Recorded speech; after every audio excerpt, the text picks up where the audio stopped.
Namo tassa bhagavato arahato samma sambuddhassa.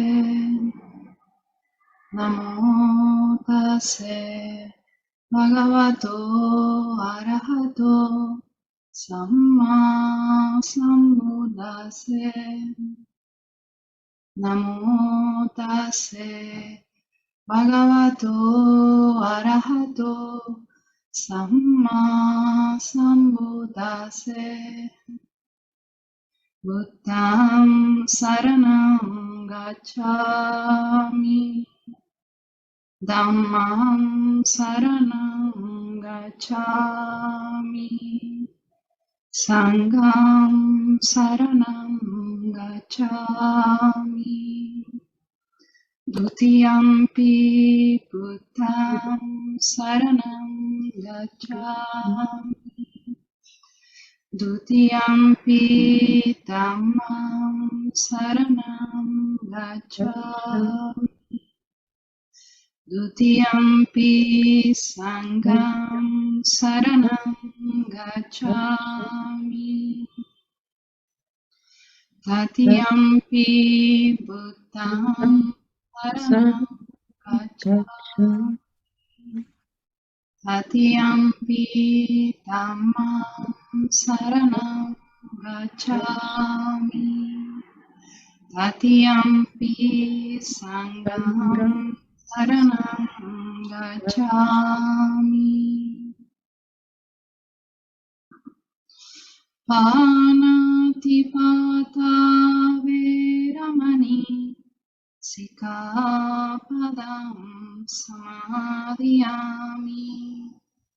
Adinadana veramani Sikapadam samadhiyami. Kame sumichachara veramani Sikapadam samadhiyami. Musavada veramani Sikapadam samadhiyami. Suramejayamajjapamadatthana veramani Sikapadam samadhiyami.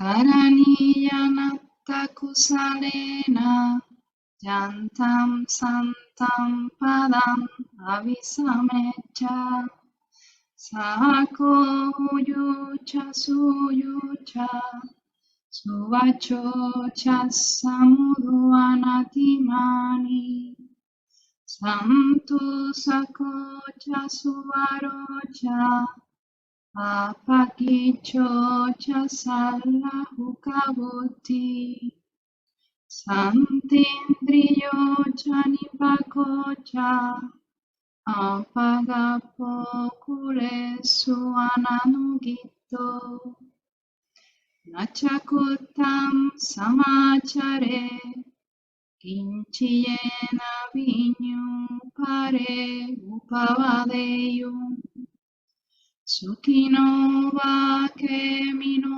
hontu satte satta bhavantu sukitatta yeke chipana bhuttati tasavata varava anavasesa Igavaye mahantava Majimarasakanukatura Titavaye vahatita Ye chadure vasanti avidure Bhutava sambhave siva Satte satta bhavantu sukhitatta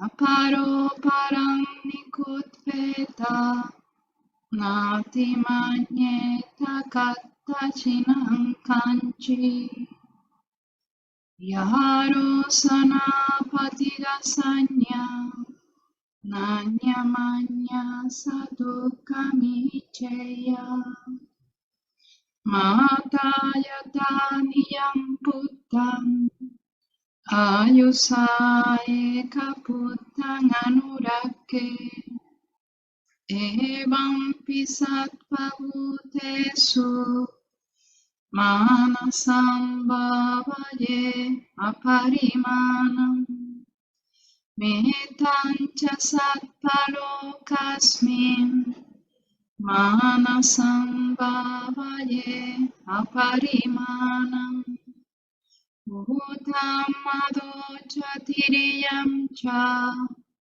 asambhadan haveram asapattam Tihitam charam nisinova sayano vayavatassa viyatamito etam satim aditeya brahmanetam viharam idamahu titincanupagam asilava dasanena sampanno kamesu vineyagedam najiyatu gappaseyam punaretiti.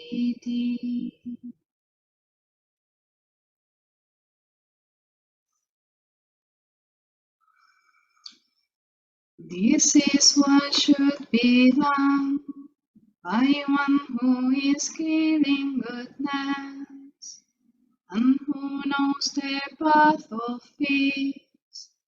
Let them be able and upright, straightforward and gentleness speech, humble and not conceited, content and easily satisfied, unburdened with duties, and frugal in their ways, peaceful and calm and wise and skillful, not proud and demanding in nature.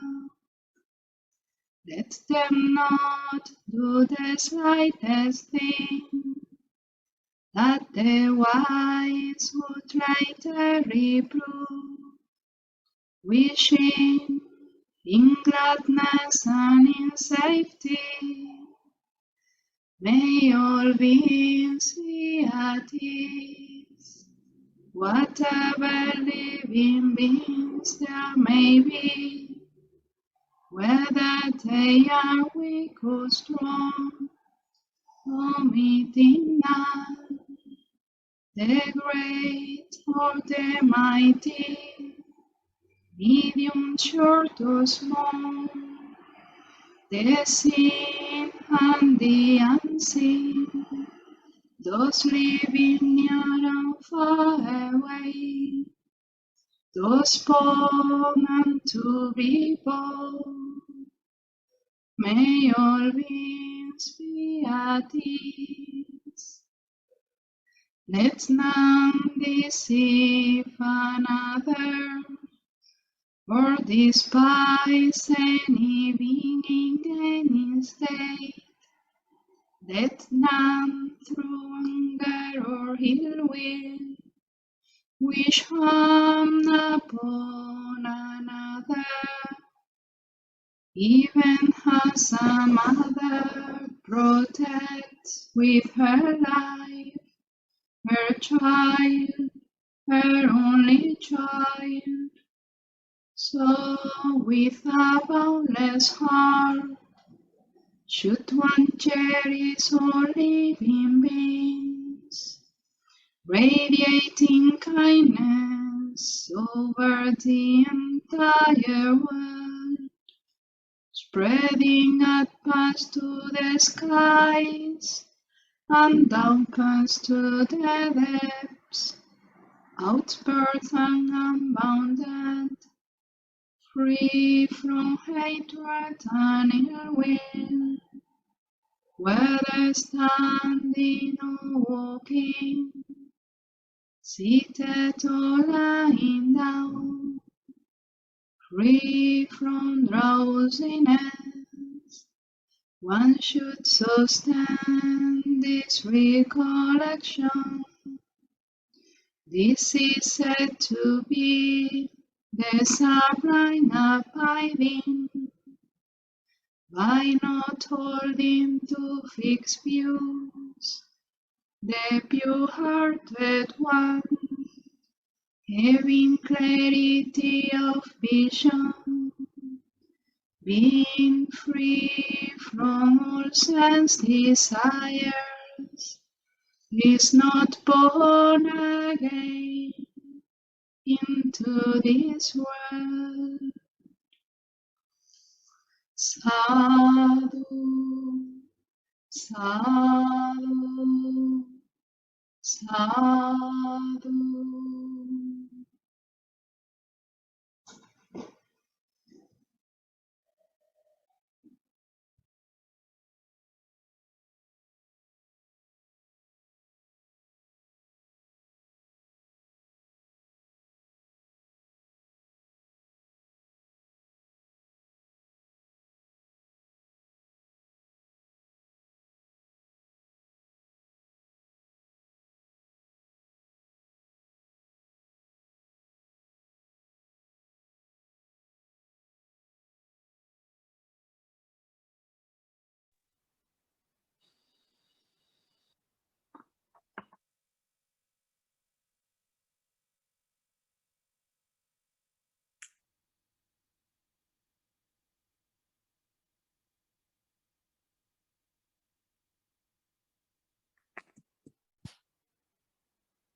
Do we know what the life is experiencing in this moment? Are you aware on this?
Can we let the life flow as the life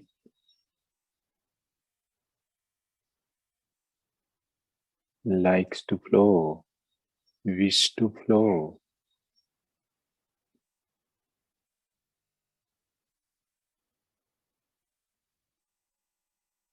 Through whatever it is experiencing.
We cannot predict the future, where the life goes.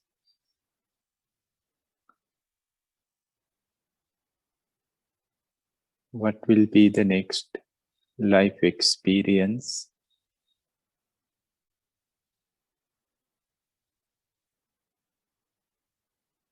It's uncertain.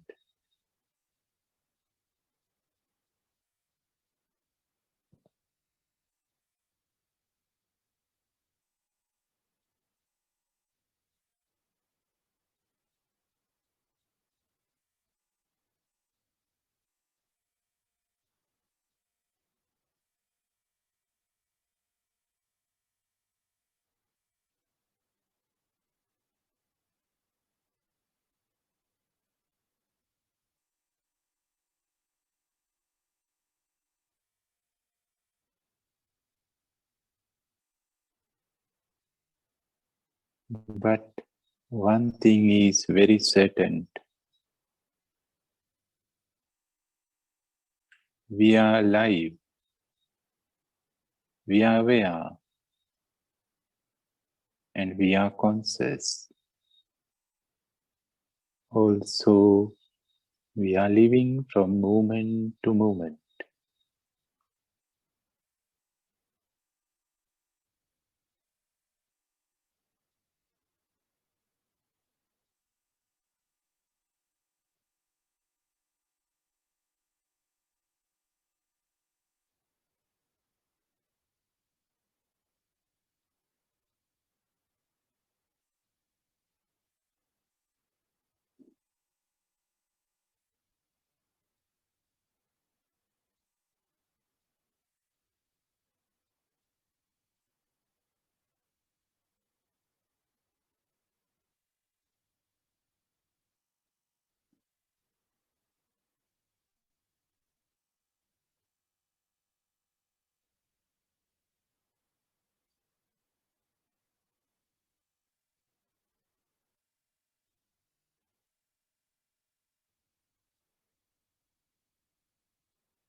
Sometimes life is experiencing pleasant things, some pleasant experiences, and sometimes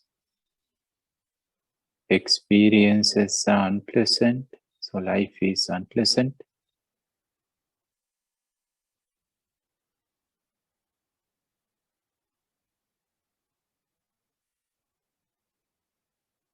But the awareness is neither pleasant nor unpleasant. It's beyond.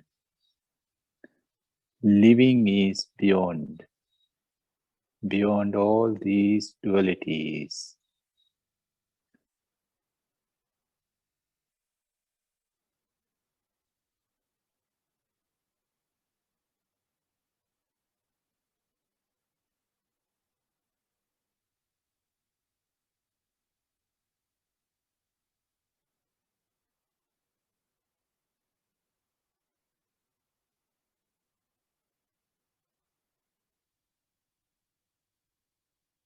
The awareness,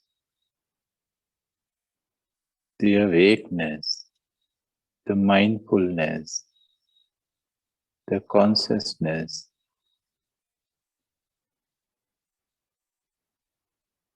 all are beyond all the dualities, whatever life is experiencing.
freedom of living.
How free living is.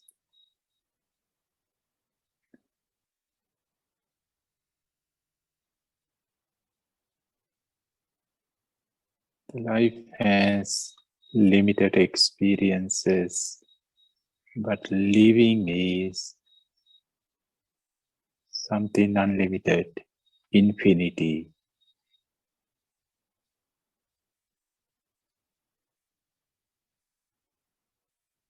With this insight, dear friends, let us come to the discussion now. Dear Paul, over to you now.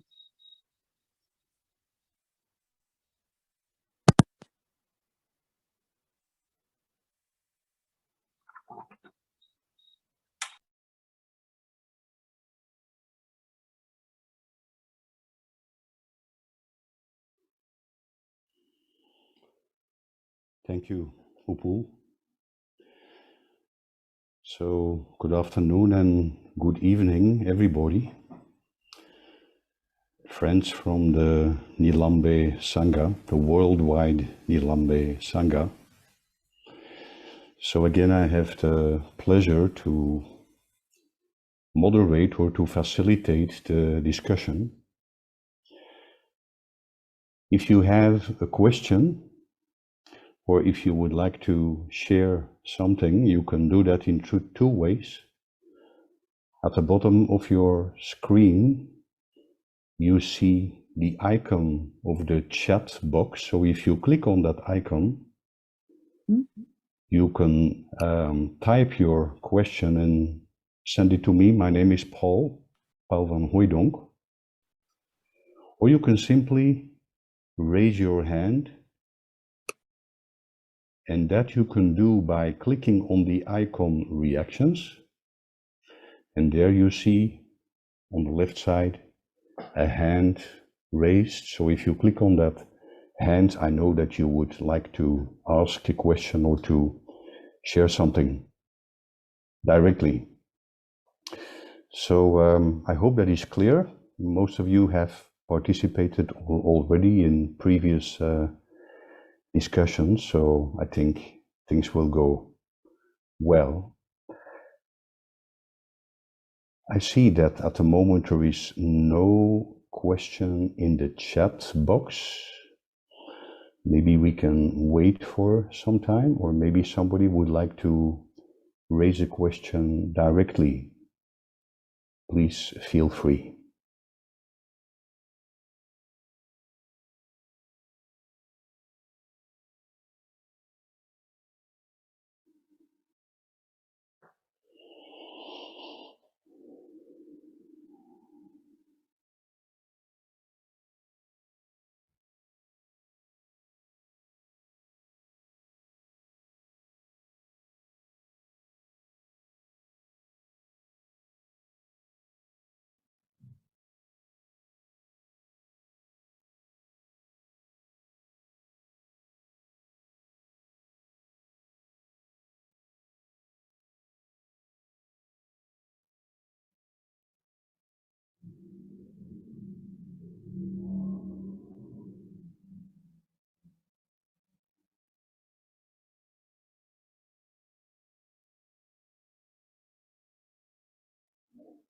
Yes, I see that Hoedle would like to ask something. Please, Hoedle, you can unmute yourself. You already did, so yeah. Go ahead. Okay. Good afternoon, Upul, Paul, and Mar and Claudia. Thank you to organize this retreat day. It's not really a question I have, but I would like to share something, maybe with a little question inside. This morning in the Dhamma talk of Upul told about prisoners. About prisoners, people in prison, in jail, that they are afraid when they get in freedom after 5 or 10 or 15 years, because they have the habit in prison that they are safe there, and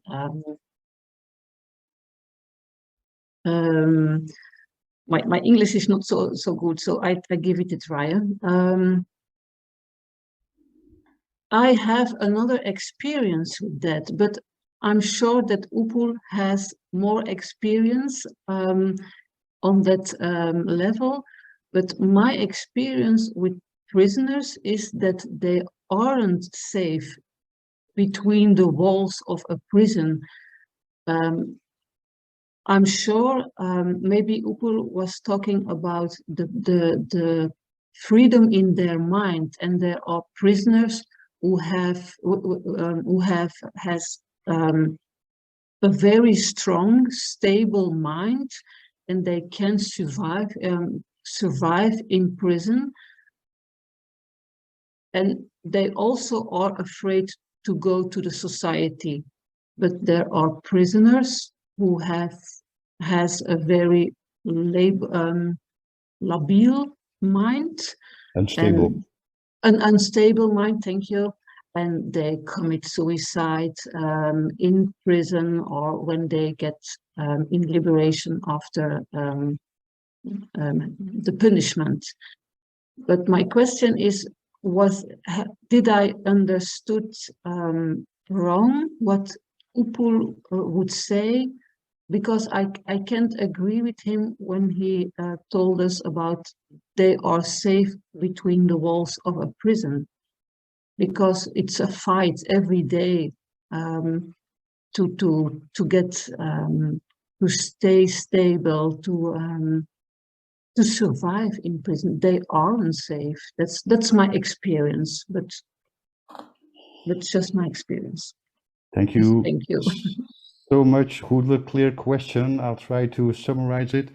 So Upul said during the talk, prisoners are afraid of freedom. They are afraid to lose their safety when they get out of prison. But my experience is, you said, that people in prison are not safe, and that people with a stable and strong mind, they have difficulty there, and people who are unstable, they can even commit suicide. So your question is, did I understand that right? That's what Upul said, that people in prison are afraid of freedom, to lose their safety? Because in my experience, stay in prison is a daily fight to survive. Thank you. So Upul, maybe, thank you, Goedele. So maybe Upul, you can comment on this question.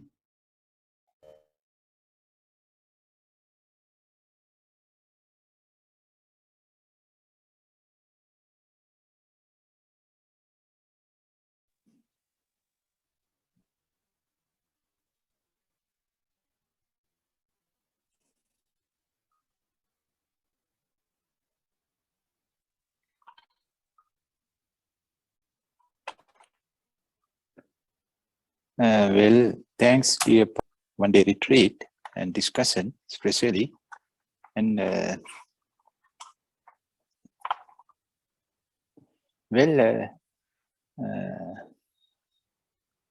yeah, what you said is true. There are fighting, lot of fights in the prison. No peace. I didn't say that prison is peaceful. No peace at all. Maybe some peace is there, but in this society, in this outside of the prison, is also fight. Also, a lot of fights are there. We had to fight. We had to fight to survive outside of the prison as well. Yeah, they are waiting for the freedom, and they do all kinds of things to get free themselves. They appeal and they ask for forgiveness, and they try to escape the prison. Of course, I think 99% of prisoners are dreaming of freedom, waiting for the freedom. But when it comes, when the freedom becomes real, in that moment, they cannot tolerate it. They cannot bear it. It's too much for them. And then they know that they have to take full responsibility of their life from that moment onwards. Inside the prison, no responsibilities. Everything is given by the prison. Everything. So no responsibilities. But suddenly, they have to take whole responsibility of their life from one moment. So it's too much for them. And there is a beautiful story I have heard. It's in the Bible. There was a born disabled person. And when Jesus meets him, and Jesus can cure him as a miracle. He has done many miracles, so he can cure him. And before that, he asked, "Do you really want to be well?" Jesus asked this question from this disabled one. So his entire life disabled, couldn't walk, couldn't do anything. It's a little bit strange question. We think why we had to ask, why Jesus had to ask this question. Definitely he wants. No, why Jesus asked this question?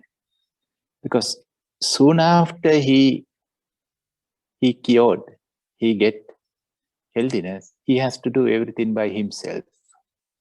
He has to earn money, he has to earn food, he has to prepare his food, he has to do everything by himself. So Jesus wants to make sure that he is ready for that. That's why he asked, are you sure, are you certain about this?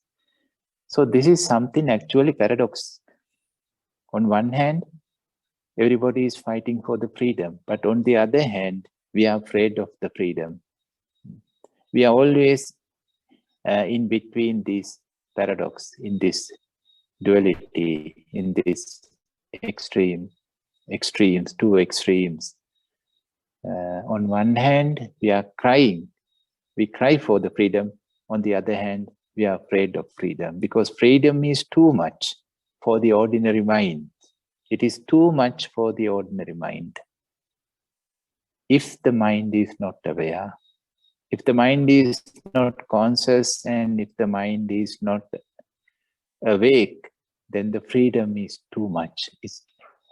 It can make you crazy.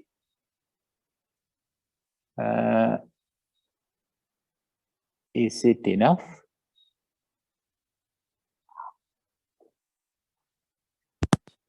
So, thank you, Upul. Thank you. Is it clear? Yes, thank you, Upul. I think I had a very close vision about what you told this morning, so I understand better now. Thank you very much. Okay, thank you, Goedele and Upul. Still, there is no question in the chat box, so if any, yes, Claudia, please go ahead.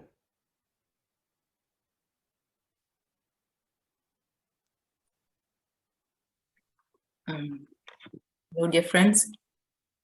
Hello, Upul. Yeah, this morning, I think even before the retreat started, I had reflected somehow on this topic, and I had really exactly before the talk this reflection that really, yeah, the life is a prison. That the body is a prison, that the society is a prison, that really exactly I had this these images in my mind.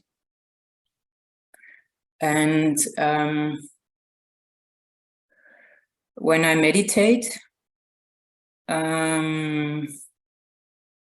yeah, and observe the mind, and I have a longer period of time to stay with really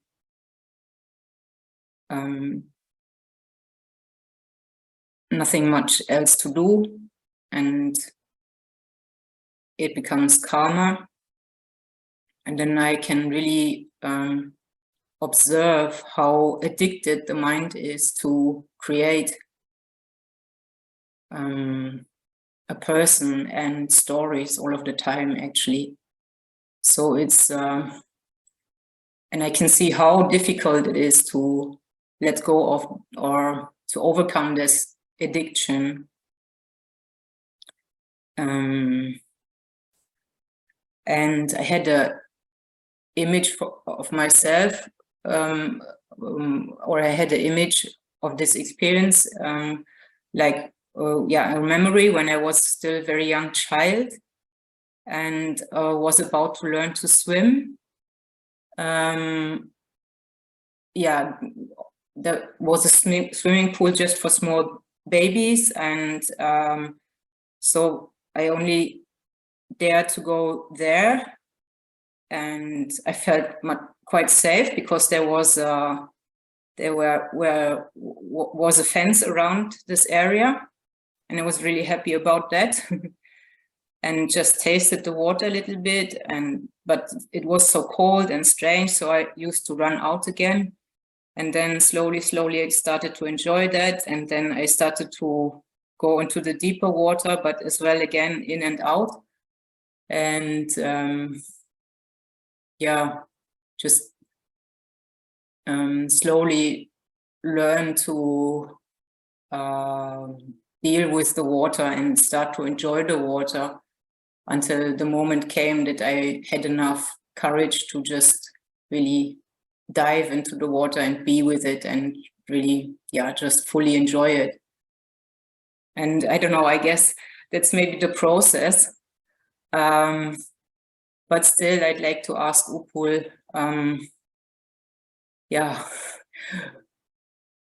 how to overcome this addiction of creating this identity, or this being, or this world, this individual world. Actually, he said it's the awareness, but still maybe I'd like to hear some more words. Thank you. Thank you, Claudia. So this morning you reflected on the topic. You said, and you were thinking, that life is a prison, the body is a prison, society is a prison. And then when you meditate or you observe the mind, you notice that the mind is addicted to creating a person or a story. And then an image came into your mind, the memory that as a child you learned to swim, and first you had to learn to enjoy the water step by step until you were brave enough to jump into the water.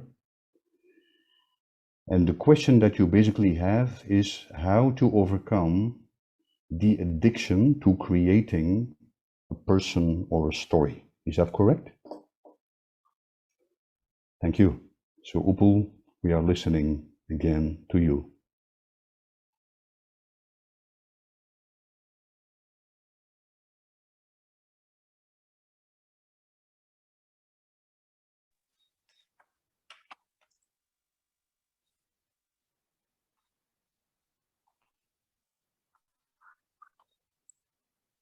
Well, dear Claudia, yeah, as you imagined, the body is imprisoned. The body is a prisoner.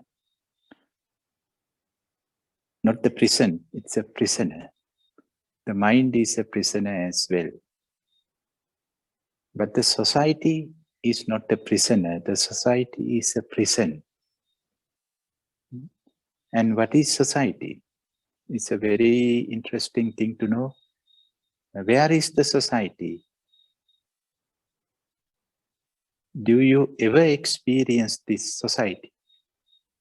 It's a beautiful word. It's a very beautiful word. And we are using this word for million of times, for million of things. But do we ever experience this society? Is it here now? Here in this moment? Are we in a society? Or society is somewhere else? Not here, it's in somewhere else. As you said, it's another creation. Society, nation, world, culture, cultures, religions, all are our own creations. Mental creations, mental stories. Society is a story. Culture is a story. All these things are stories. And the interesting thing is, we create all these things. We create the society. We create the culture. We create religions. We create all the systems. And then what happens to those creations and what happens to the creator? So we are the creators and they are creations, our own creations. Soon after we create something, then that creation becomes a prison and the creator becomes a prisoner. This is something unbelievable. We think this should not happen. It should happen other way around. But it happens this way around, not other way around. The creator is becoming a prisoner of whatever he or she has created. So we are now prisoners of the society. We are prisoners of religions. We are prisoners of everything. Whatever we have created. After creating something, we think and we feel and we believe it is there. Before us, it is there. After us, it will be there. So we don't know, we can't see that it's our own creation.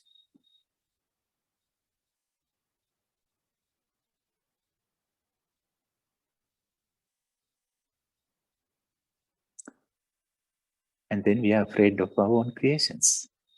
We are afraid of our own stories. We are not afraid of anything else. We are not afraid of anybody else's stories.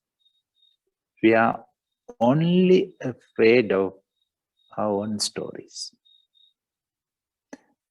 See what an illusion is, where we are living. And then we need religions, spirituality, meditation, meditation centers, meditation teachers, masters, to teach us how to overcome this fear, how to get out from this prison.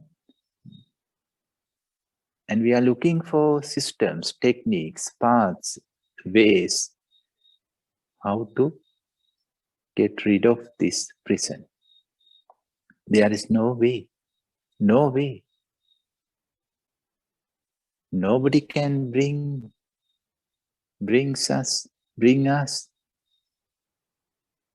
Only thing is understanding. I am afraid of my own creation. That's all. I am only afraid of my own creations. This fear is also a creation of myself as well as the outside things, whatever we are afraid of. Both are our own creations.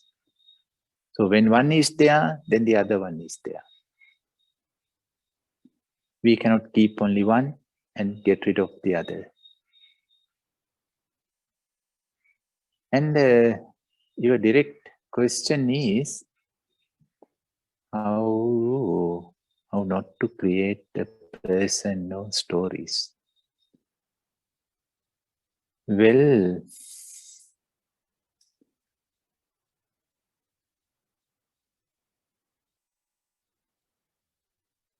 it's a habit, as you said, it's a habit.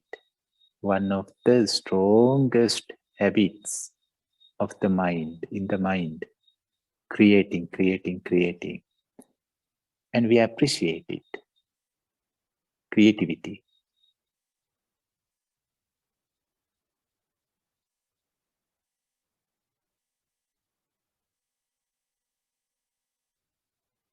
So the first thing is we need this understanding. This is just a creation. This is just a creation. We think I am like this. I am not like that.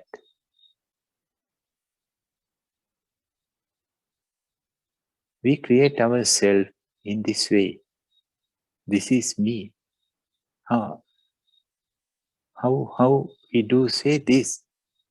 Because of certain physical, mental, emotional characteristic qualities. But all these characteristic qualities are created by us. So we create characteristic qualities, and then characteristic qualities create person. And then we identify this person with ourselves. This me, it's me. So this goes as a vicious circle. It is cycling. We create characteristic qualities, and characteristic qualities create a person, and we identify this person with ourselves. It's me.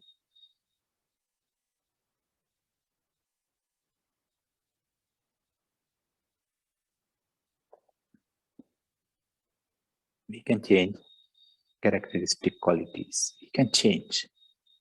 There is a possibility to change them or to overcome them. Also, it's possible to not to identify anything with ourselves, not to identify anything with ourselves. That's also possible. So, mind made stories, or mind makes stories, and many characters are there, but we are not there. We are not there. We are not in that story. We are not a character of any story created by the mind.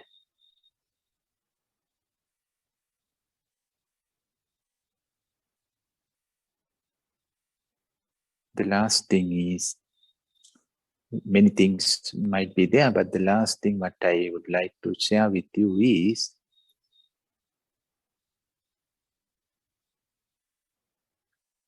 why the mind is creating stories. Why?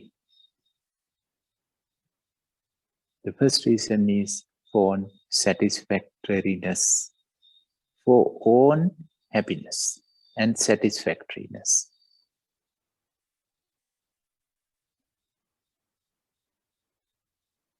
So if the mind can get the happiness from somewhere else and from something else greater than this happiness, then slowly the mind will stop to create stories for own satisfactoriness. So it's possible. When we meditate and when the mind becomes calm, as you said, and when the mind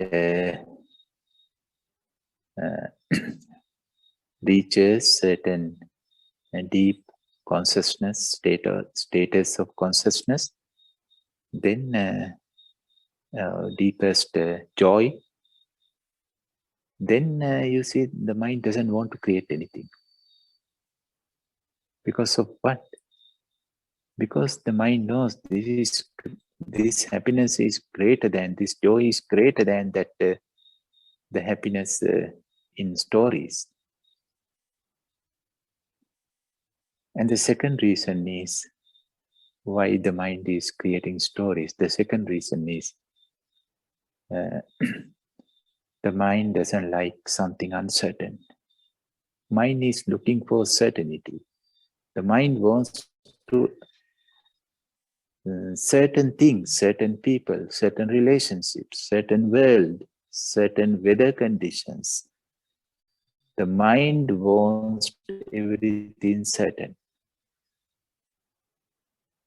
But the life is not certain. Therefore, mind makes certain stories. Certain stories. I am like this. He or she is like that. So whenever we identify in this way, that means certain. It is certain.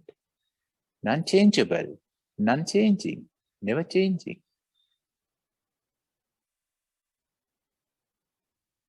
So these are the two reasons behind all kinds of mental stories. And with meditation, actually, we can overcome these both causes by giving super blissfulness to the mind, and also by guiding the mind to realize the true nature of the life. True nature of the life is uncertainty. So we can guide, we can help our mind to accept it. If we can accept the nature of uncertainty, and if we can guide our mind to reach the higher blissfulness than this small joy of fantasies, then we can overcome this habit.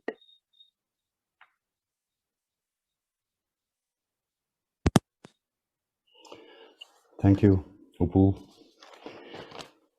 Okay, Claudia. So the body is the prisoner and the mind is the prisoner. Society is the prison. What is society? Where is this society? It is another creation, a mental creation like culture and religion. We ourselves create all this. Soon after the creation becomes the prison, and the creator becomes the prisoner. We are afraid of our own creation or our own stories.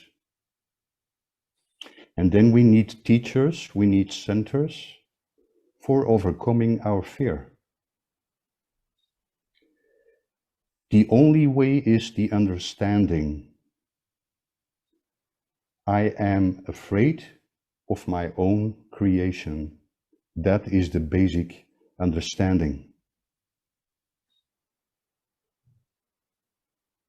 How can we not create a personal story? It is a habit of the mind to creating personal stories. Creativity, that is called. So we need this understanding. This is just a creation. And we create ourselves. And the creation is based on certain characteristics, physical, psychological, and emotional. We start identifying with these characteristics and we think, this is me. So we identify ourselves with this creation. Don't identify with the story of me. Why is the mind creating these stories? Because of its satisfaction or happiness. But if the mind can derive a sense of satisfaction that is greater for something else, like the experience of stillness and joy, then it will lose its interest in creating stories. This kind of happiness, the happiness that comes with the experience of stillness and joy, is greater than the happiness found in stories. So that is one reason why the mind creates stories. It derives a sense of satisfaction from it. And another reason is that the mind wants certainty. The mind identifies with certain stories that are unchanging. But life is not certain. So meditation is a way to overcome these two reasons for identification, or as you call it, addiction, to a personal story.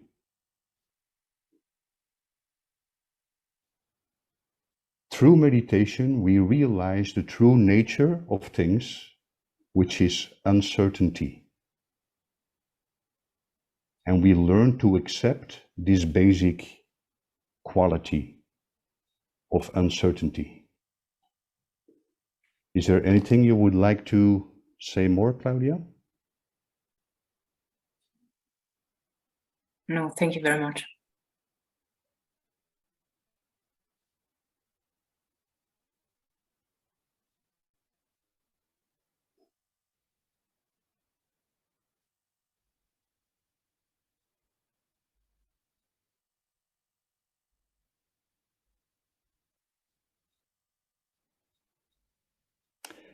Gita, please.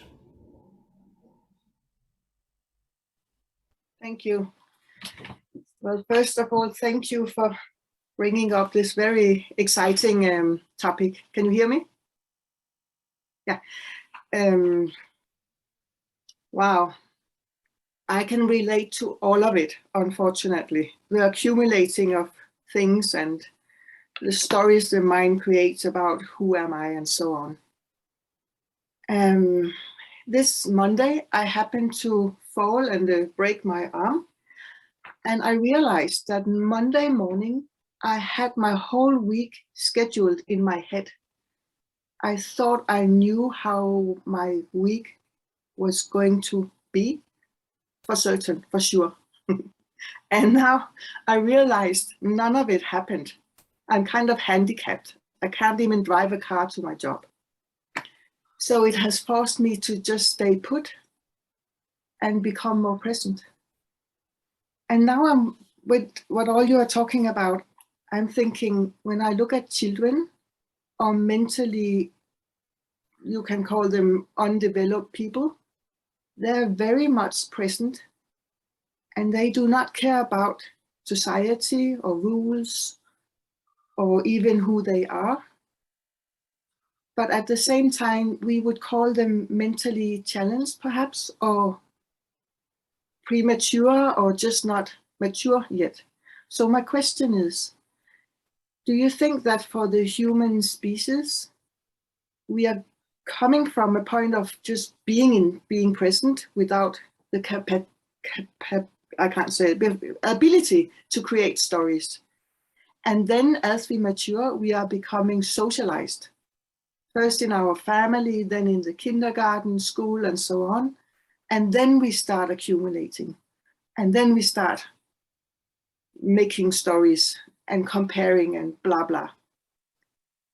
Do you think that we need to go through that process before we can understand or begin to become more mindful?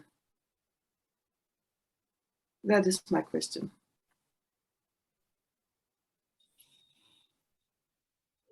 Okay, Gita, please correct me if I didn't understand your question well. You said, I can relate to all that has been said so far.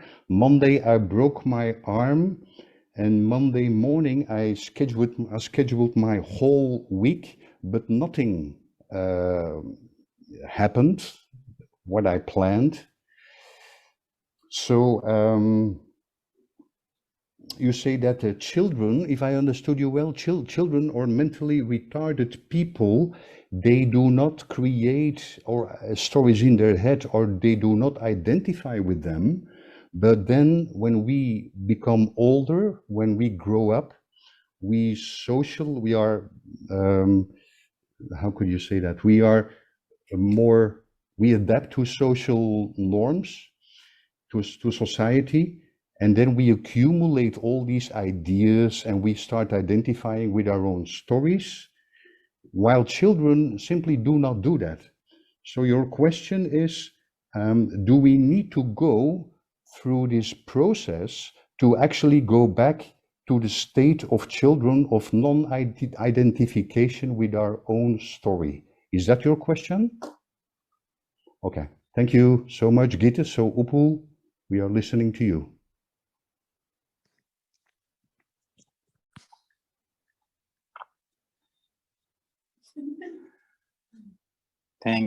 Thanks, Gita.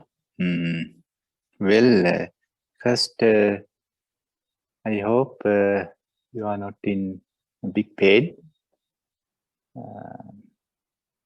and you are getting better, and we all wish you to be well soon and go back to your own pre-scheduled life soon. Well, yeah, it is interesting that so-called mentally, how to say, people who are so-called abnormal, whether they are children or adults, of course they do not respect to the customs. They do not respect to the social conditions. So that's why we call them abnormal, because they are different than us.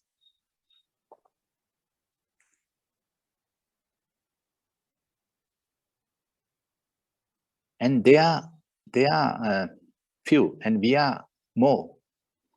And one day, if they become more and we become less, then I think they can say we are abnormal. So who is deciding this? It's a question. Anyhow, even though they do not respect to the society and law and so, but they have identification. If you go against what they expect, then it hurts them. They get angry. Because they have their own creations. They have their own stories. And they have their own societies.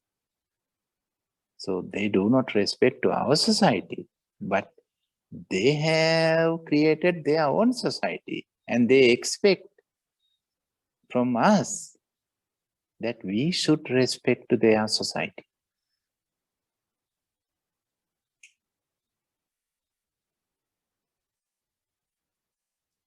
And whenever they realize this, that nobody is respecting to their society, or we are not respecting to their society, then they get angry and they are suffering, and they may fight with us.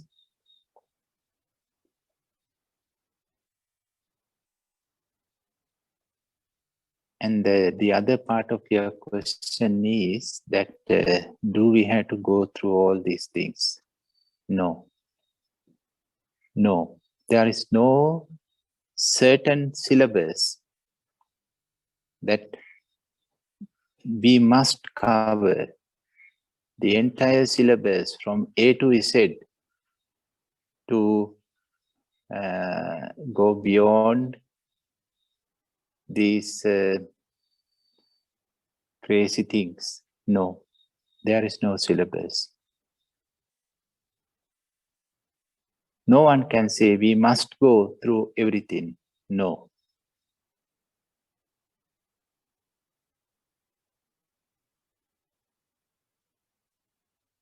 This is my personal belief.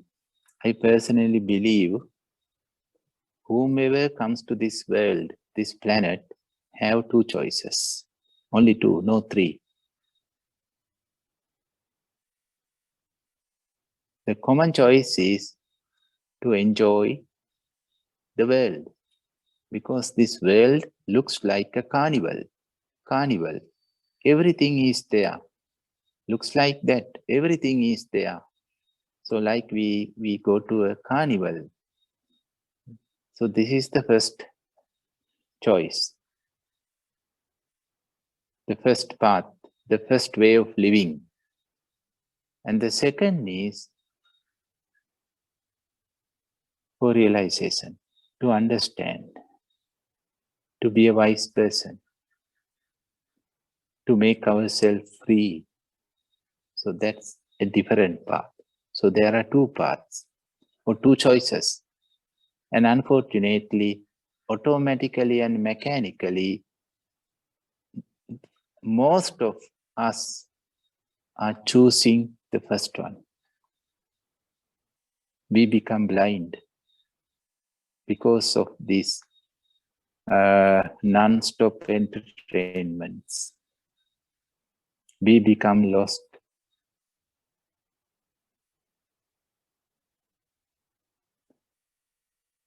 But because of whatsoever reason, suddenly we have some kind of glimpse because of some certain life experiences, or sometimes the life gives us some shock treatments by going through certain unexpected experiences, or by meeting a spiritual friend. So because of what one of or two or both these reasons, we may choose the other path. We have born as a human being, and we came to this world to make ourselves free, not to be more and more prisoners, not to imprison ourselves more and more.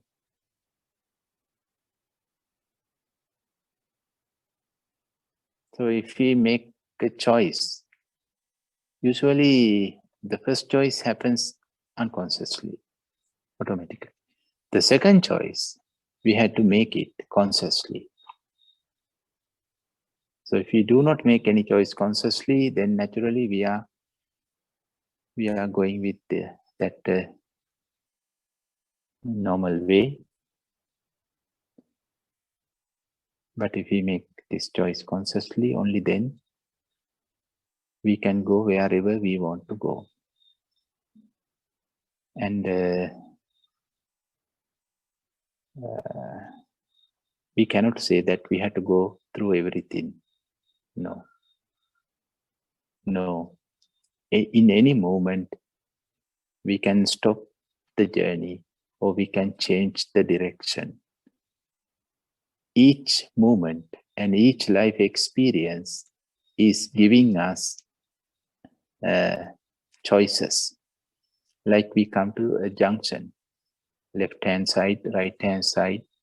So each moment we can change the direction only if we are aware. If you are living, if you are not living, then no choices. Just flow, just flowing, just flowing, just flowing, and going through so many different experiences and never ending.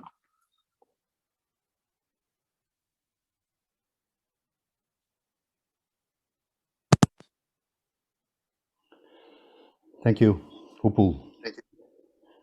So, Gitte, the so-called mentally retarded people or children that you were mentioning do not respect the conditions of society. We call them abnormal because they are fewer and we are more. When it would be vice versa, then we would be abnormal and they would be normal.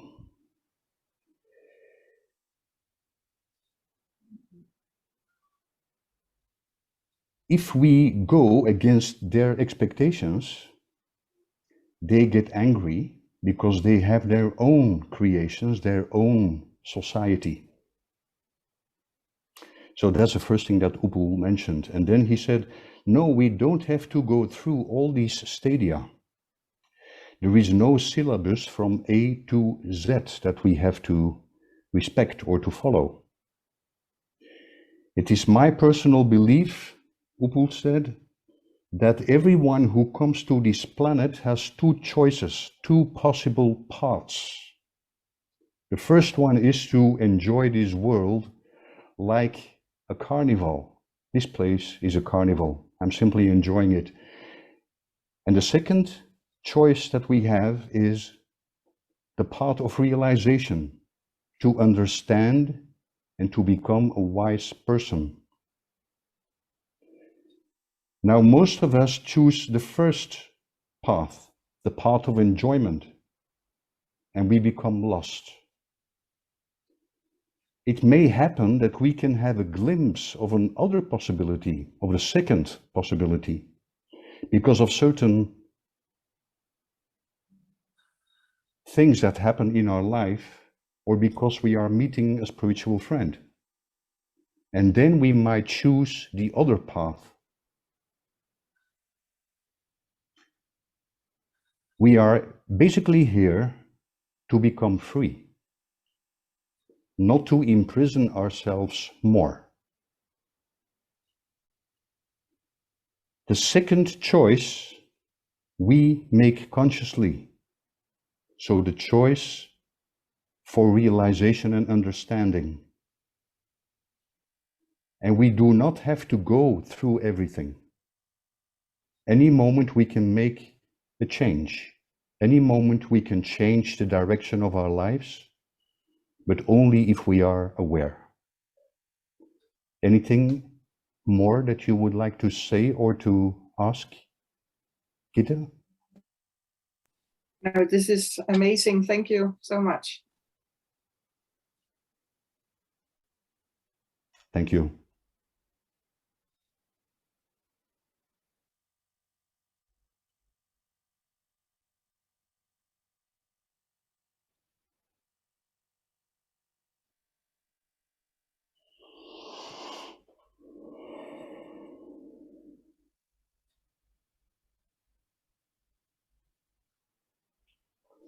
Mandy, please. Thank you, Paul. Thank you, Opal. For the two choices in this planet, I would like to ask, can we have a mix of the two choices? I mean, to have a balance between these two choices? Because why I'm asking this question is, for the second choice, because the only small amount of people choose the second choice. So in certain extent, this kind of people will be an abnormal person in the eyes of the first choice people. And in this case, it would be difficult for them to live in the society like us, because sometimes I will face this problem is because most of the people around me is for the first choice. So it's not easy to communicate with them, especially for the topics of spiritual thinking. So sometimes I need to tune myself, and sometimes I need to keep quiet. I'm trying to make a balance between them. So I would like to ask Opal, how can we do better on this situation? Thank you.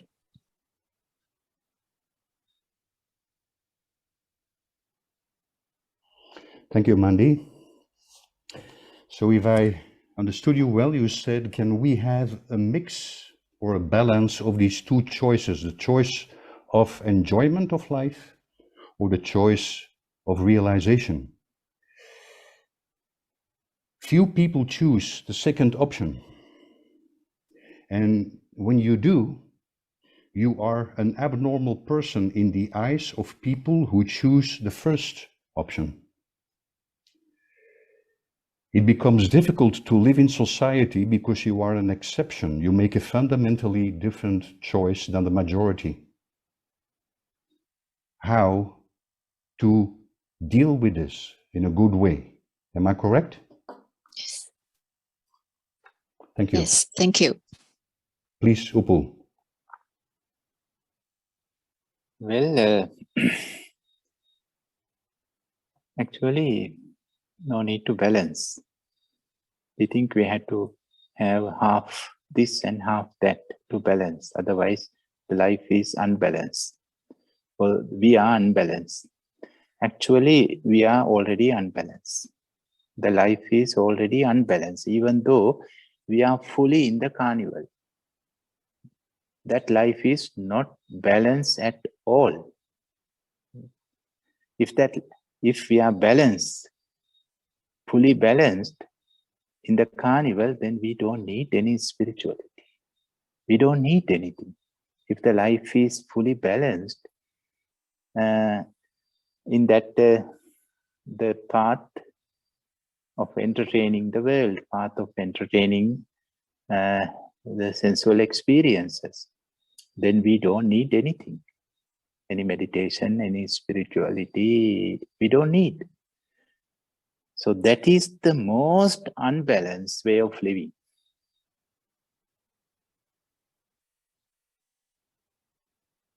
Once we understand this, that's why we are looking for some kind of support to balance that life.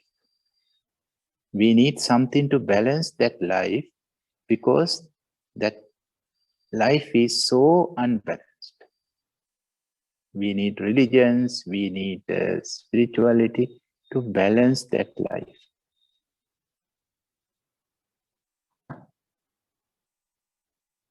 So we have to understand this.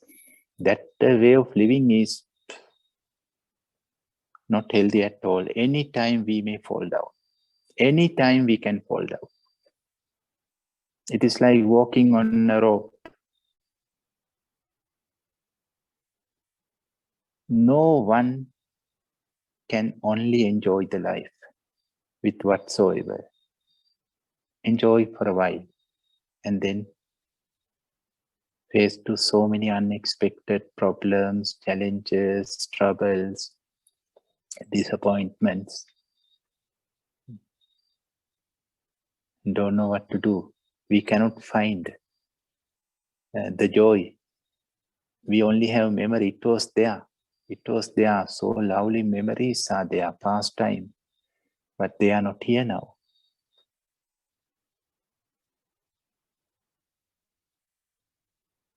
So balancing is actually not a good idea, not a wise idea. That we need 50-50. When you choose the other path, the spiritual path, realization, path of realization, then actually you are not losing anything. You don't have to use a label. I am a meditator, I am a spiritual person, I am a special person. I am not enjoying anything. You are mundane, I am super mundane. No need. You can be very normal and very natural. The meditation makes us natural and normal. We can live on the earth. We can be grounded with meditation. Nobody knows that you are meditating or you are a meditator. Everybody has his or her own wishes and likes and dislikes. Everybody has. So, the civilized society is respecting to each other's likes and dislikes. Nobody expects that everybody should be same.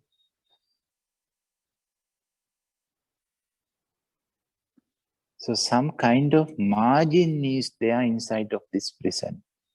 A margin, a small margin is there. Even inside of this prison. And we can use that margin.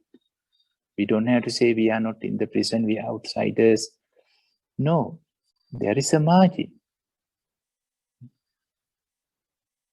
Some kind of little bit, a bit of freedom.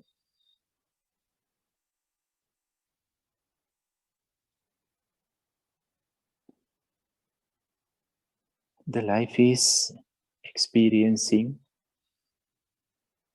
happiness as well as the unhappiness. We cannot stop this. The life is experiencing the happiness and the unhappiness, not both together, but time to time. That's nature, that's natural.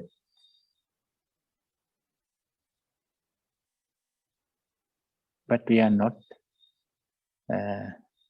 being blind of happiness. We know it is timely, temporary experience.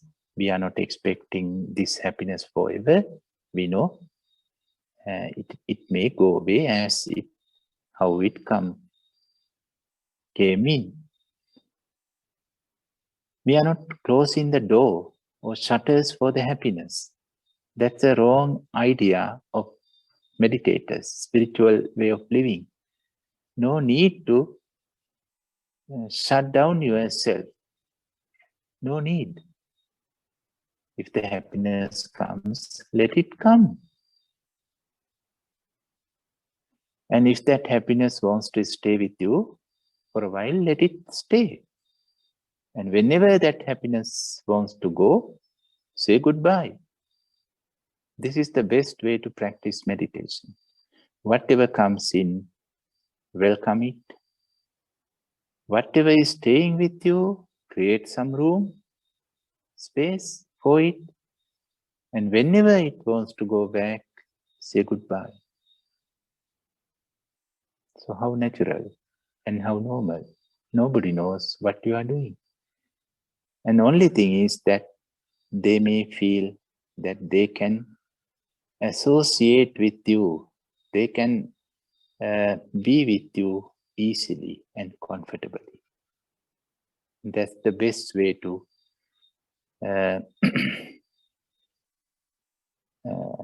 pass this message of spirituality to so-called ordinary people.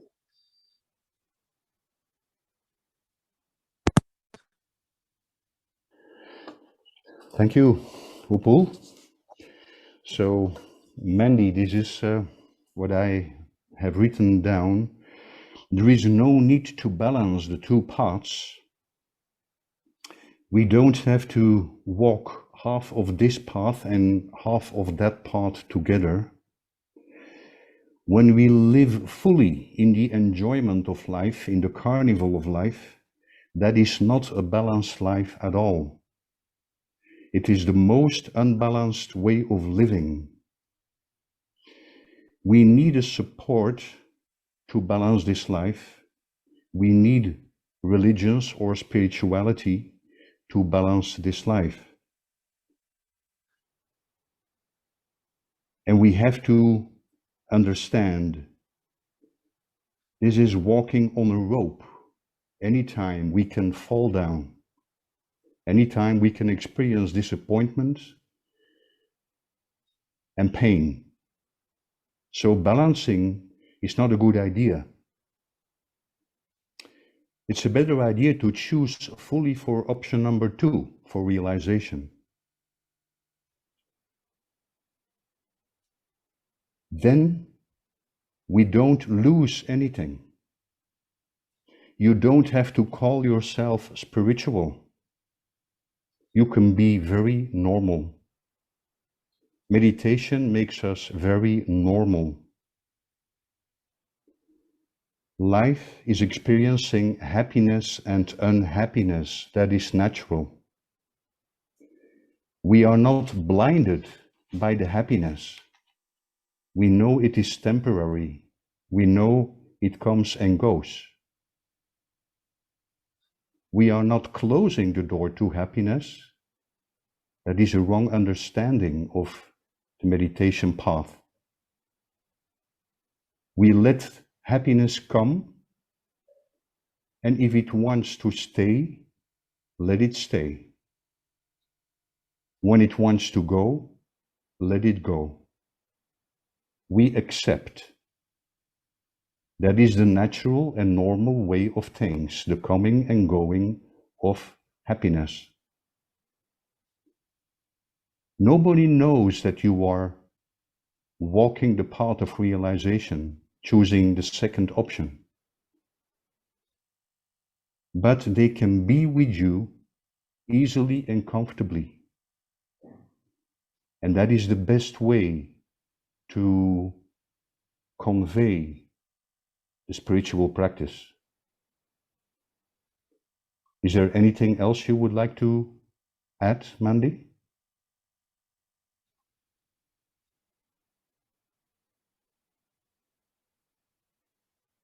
Thank you. I think we have time for one last question. I take a look at the chat box. There is no question in the chat box. So if anybody would like to raise the last question or to raise something or to share something, please feel free.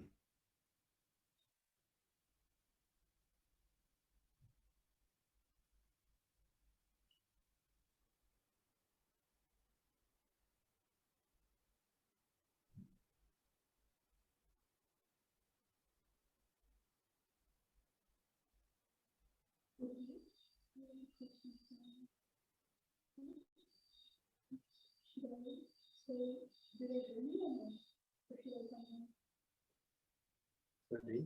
I have a question. Yeah. Should I ask like this or should I someone? It's up to you. If you like to ask now, please ask. Or I can also ask it later. Or If you wish to ask it later, you are it's free. not that I ask now and I get to repeat everything that I say. Maybe I ask it later. Yes. You are totally free.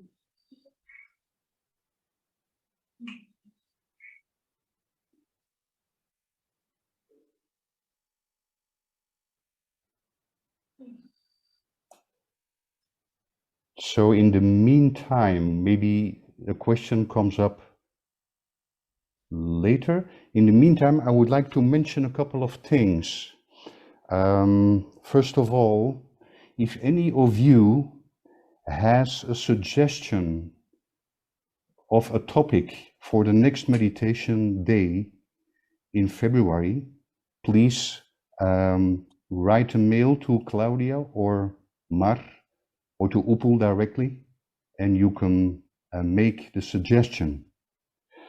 And also Upul has asked explicitly if you have ideas to improve these meditation days, if you would like to make a change in the structure, please also feel free to share that. You can also mention that in a mail to Mar or to Claudia or to Upul himself. And then thirdly, as you all know, in the Buddhist tradition, the Dhamma is given freely, but of course, Nilambe has to survive and Upul has to survive to keep this work continuing. So if you would like to make a donation that will be received with great gratitude, you can do so on the bank account of Claudia in Germany, which is mentioned in the invitation letter. Thank you already. And then lastly, before I give the word to Upul, so there will be a retreat in Belgium in May. And Upul, I would like to, after this meditation day, if it's okay with you, I would like to go over a few practical things about this retreat. So if anybody would like to participate, feel free. It's from 15th to 21st of May. That is basically everything I want to say. So maybe somebody else or the last person can raise a question, or otherwise I leave it to Upul to come to a conclusion of this meditation day.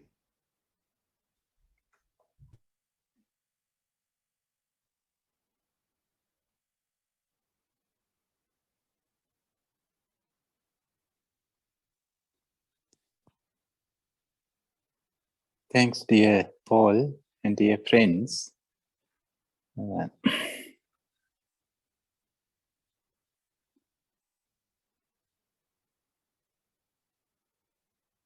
it's a nice experience once again to be with all of you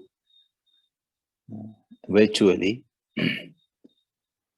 Even though virtually, it's a nice experience once a month, being together, meditating together, listening together, sharing together, and reflecting together. So, and it is a pleasant experience and joyful experience. That's very true. But we are not organizing these retreats for joy, for that happiness. It's a byproduct. We organize these retreats for realization, to understand, to make ourselves free. That's the main target, main object, main goal. But that joy comes behind that. And we are not ignoring it. We are not escaping. We are not saying, no joy comes, no happiness comes, only we need wisdom, only we need freedom. We have to be very serious. No, if joy comes, let it come. It's nice. How nice. But we are paying our attention on the understanding more than the joy, more than the happiness. We know this, that the happiness is a byproduct. And it is not staying with us forever. It is not lasting forever.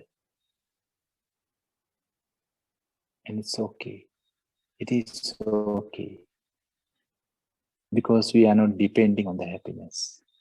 If you are depending on the happiness, then we are not free. So, my dear friends,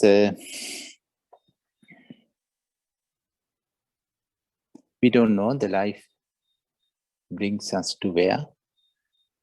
It's a river, so we don't know. But one thing is very certain. I would like to again repeat this, that the living is certain. Even though the life is uncertain, living is certain.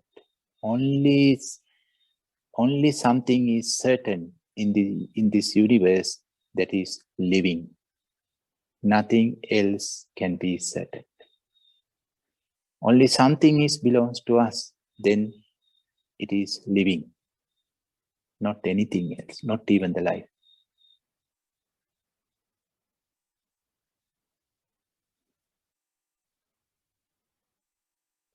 And that is the most beautiful and valuable thing in the world or in the universe. Living. Let us live. Let us live. The life has only one birthday per year. But living has many birth moments. Many birth moments. Not birthdays, birth moments. Even in one single day. So all kinds of celebrations are either personal, national, or international. But this is something universal. The universe is inviting us to come out from this prison. It is inviting. It is asking us. And it is guiding us. Why are we waiting?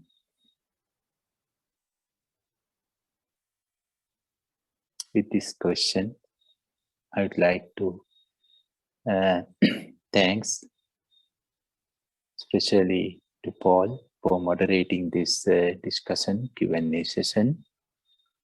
Give nice meanings to my words. And Thank you, dear Veronica, for leading the chanting, even though you are not really well, some sore throat, but it went very well. You have done nicely. And dear Claudia and Ma, once again, I would like to pay my grateful thanks behalf of all of us to organize this one-day retreat again. Upul, if I can interrupt very briefly, because there is one question here sent to me by Venerable Dhamadipa. She says, is there any chance to do a 3-day retreat in March again, like last year? The intensity is higher and the atmosphere was very beautiful. So there is a suggestion to do a 3-day retreat in March. A virtual retreat? Oh. Excuse me, a 3-day online retreat. Online? Okay. Yeah.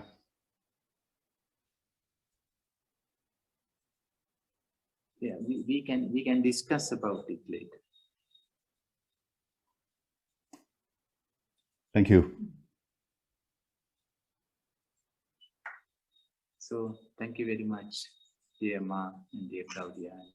Thank you very much for all the participants who have participated to this retreat physically and